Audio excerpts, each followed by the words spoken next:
말을 순화시켜서 그렇지 개 XX 아닙니까? 양문석 이 양반은 아직 정신을 못 차렸어요. 완전히 지금 폐악 상태입니다. 정말 참 즐깁니다. 반갑습니다. 유TV 정치독해 김진영입니다. 지난 2주간 우리 정치권에 상당히 많은 일들이 있었습니다. 제가 6월 7일이 굉장히 중요한 날이다 했는데 그 6월 7일 날 이화영 1심 판결이 있었거든요. 엄청난 중형이 떨어졌는데 그 판결이 있고 난 이후에 이재명 사법 리스크가 완전히 수면 위에 등장하면서 정치권이 거칠어지고 있습니다. 국회는 국회대로 또 난립니다. 이런 여러 가지 문제 가지고 오늘 정치독해 요점만 추려보겠습니다.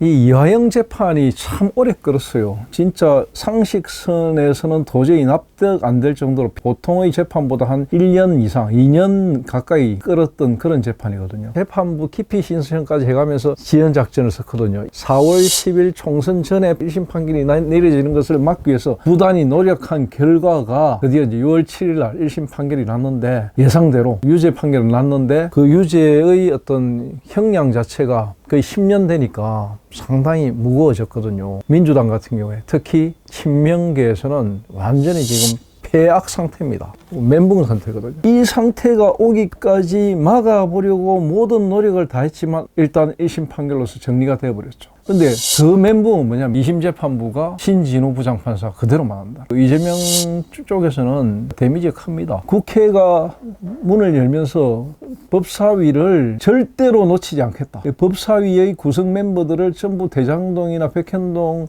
이쪽의 그 이재명 계열의 그 어떤 변호인단으로 구성하고 더불어민주당의 법조 라인들을 전부 다 총동원시켰던 거. 친명의 완전 오른팔이라고 할 수 있는 정청래 이분을 법사위원장으로 앉혔거든요. 그러니까 모든 것들이 그렇게 포석대로 가고 있는 거죠. 이화영 재판의 1심 판결 이후에 이재명도 불구속 기소 쪽으로 가고 있으니까 이거는 이제 사법 리스크가 4개가 되는 거거든요. 위정교사 이 부분에서는 지금 굉장히 심각하죠. 녹음 파일이 나왔거든요. 녹취 파일이. 김진성과 이재명이 대화했던 내용. 그러니까 재판의 상황에 있는데 피고인과 뭐 이런 정인과의 관계에서 전화통화가 일어났다. 이거는 굉장한 거거든요. 김진성 씨가 왜 녹취를 했을까? 김진성이란 사람은 어떤 사람이냐면 이재명 성남시장 이전에 성남시장이 있었거든요. 뭐 한나라당 출신의 이분이 돌아가셨어요. 이분이 주상복합의 특혜 분양 때문에 좀 시끄러웠거든요. 차기 시장을 노리던 이재명, 이 시장의 어떤 특혜 부분을 뭔가를 해보기 위해서 검사를 사칭했던 사건입니다. KBS PD하고 연결해가지고 했던 그 사건인데 그걸로 인해서 2019년에 재판이 있었어요. 이때 이제 김진성 씨의 증언이 굉장히 중요했는데 증언 한마디 잘못 나온 순간에 성남시장에 출마할 수 없는 상황이 됐거든요. 위정교사를 했다. 이래가지고 시끄러웠는데 또 녹취가 공개되고 나니까 여기다 이화영 재판까지 완전히 사면 초과에 몰렸거든요. 이재명의 재판, 사법 리스크 끝이 없습니다. 이 허우적거리게 되는 상황 속에서 민주당 법사위가 국회 안에 로펌을 차려놓고 이재명 살리기에 나서고 있는데 과연 얼마나 갈지 그렇게 오래 갈까요? 우리가 바둑이라든지 싸움이라든지 뭐 축구라든지 한쪽에 패색이 짙어지면은 패색이 짙은 쪽에서 할 수 있는 방법은 뭐냐면 아무 말 대잔치 막 질러보는 거 거칠어지는 거. 중동 선수들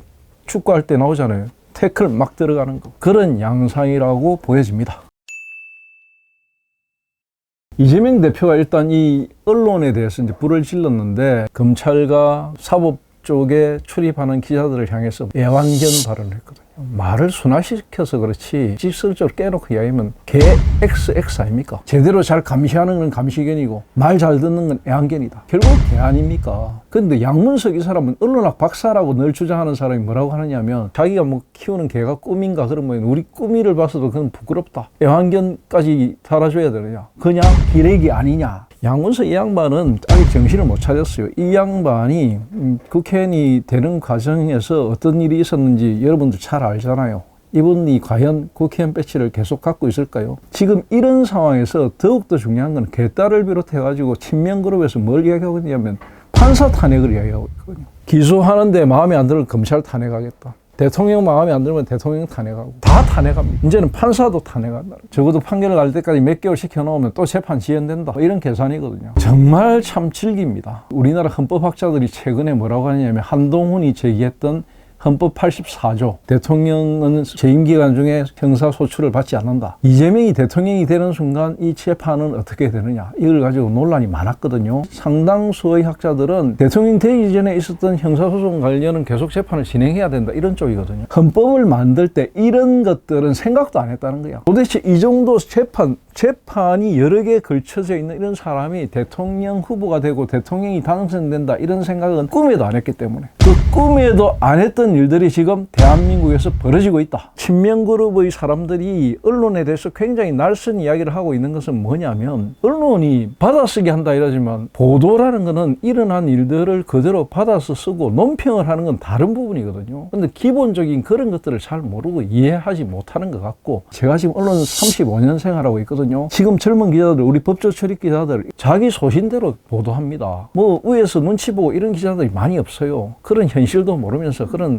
말 안 되는 이야기 하지 마세요. 이렇게 거칠어지는 이유는 그만큼 상황이 나쁘다는 겁니다. 이재명 리스크가 갈 때까지 가고 있다는 거죠.